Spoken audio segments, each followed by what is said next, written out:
See, look at this ugly fat kid with some alfalfa hair going on. Give me a thumbs up when you're with a fucking humpback. Look at that shit. Bah! Looked like a whip. Okay, See, he wasn't always fat. Let me show you a picture. That was me as a baby, looking cute. Yeah, I'm photogenic. Could have been a baby model. Oh, this is my favorite one. But that's me with my friend playing football. This was me when I went to... Oh, that was a good one. That was my very first progress picture. This was like 5 months ago. This was before football. This is a protein shake. But this is when my disordered eating started. I had a very big problem with eating, and I would not eat enough food, or I would, I have ADHD, so I would think too much and obsess about it, which is not good, and it put a lot of stress on my body, so I would end up binging at night and getting all the weight back I would have lost. I was at the gym 6 days a week for 3 hours a day, doing an hour of cardio after 2 hours of weight training, not eating enough. I would wake up super early, even getting less than 6 hours of sleep. And I would just obsess about the gym because I love the gym. It's part of my day, but it was very unhealthy. This is I thought I looked good, but this is when I was dieting like that.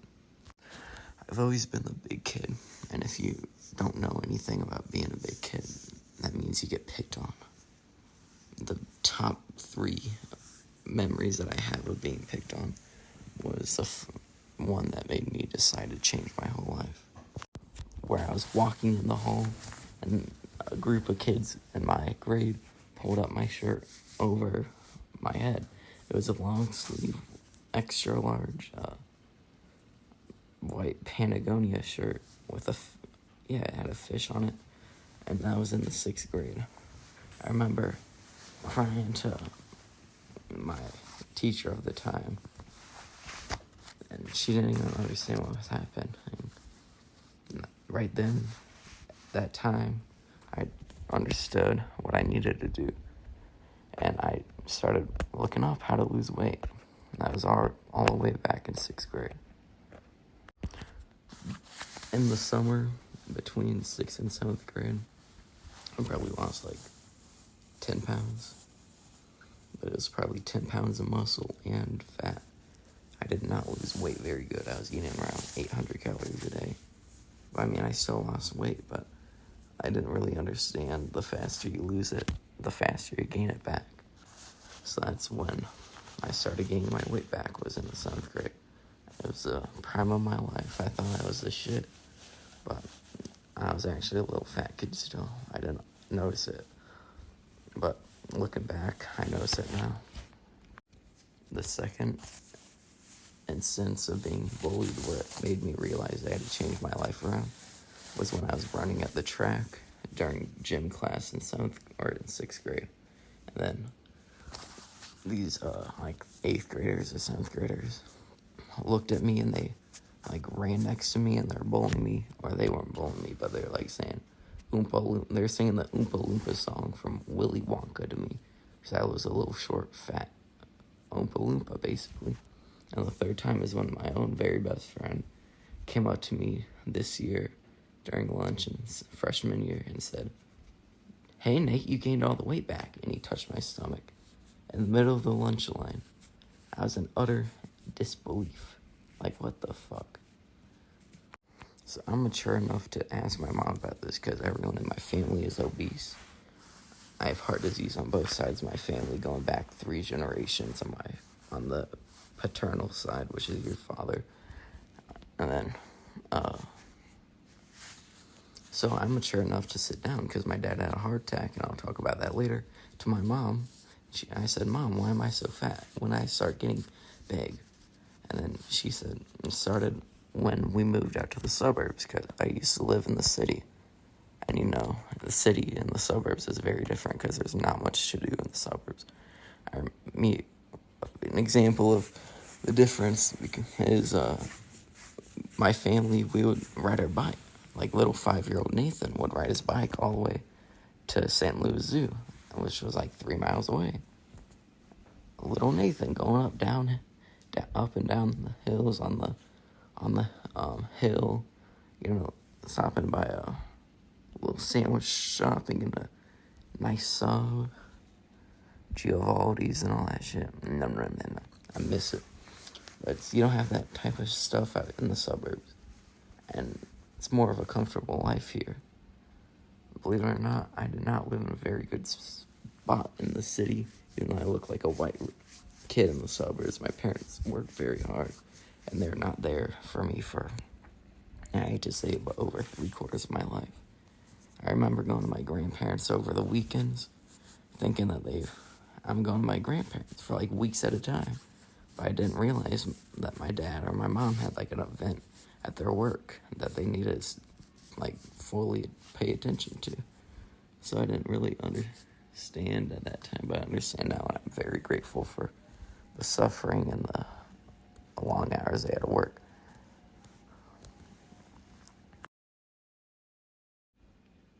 My dad had a heart attack back in December 6th, 2020, and it was very difficult for my family at the time, because he actually died in the woods, and I was with him, and we were actually like a mile off of or in the woods, and like off of a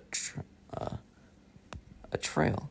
So it was like, either know where he was exactly, or he's dead, which I believe. That's a big reason why I believe in a higher God or a faith or whatever you believe in, because the only reason why my dad survived that day, which he should have died, he had a widowmaker heart attack where it's a 12% chance of survival if you like call 911 immediately in your own living room. When it happens, you like 12% of people survive this. But anyways, the only reason why he survived is because I think he had God on his side. His guardian angel was definitely watching over him. He was not ready to die that day. And because the chief that was working that day used to run the trails at Lone Oak Park, which is like, that's perfect, because anyone else would have like been any other team. It was the A team, which is kind of funny because it's like the top team, but any other fire department squad would have like not known where he was, and he coded 30 seconds or like 20 seconds after they got there, and he actually had to get a defibrillator deployed. Oh, that was my facial paralysis. And anyways, heart attack. I saw my dad die, bottled my emotions up. I gained weight eating, and that's how I coped with my dad dying. And he was different since the heart attack. And the next thing that really didn't help me is I've been having a lot of problems with my medical, including facial paralysis, where they diagnosed me with a rare disease called Milkerson-Rosenthal syndrome. I'll put a picture up about it, where it was only 400 people in the world have it. And it's where the 7th cranial nerve has inflammation that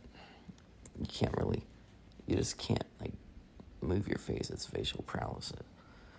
And it was onset and on the trip to Puerto Rico. And I also broke my arm, which I had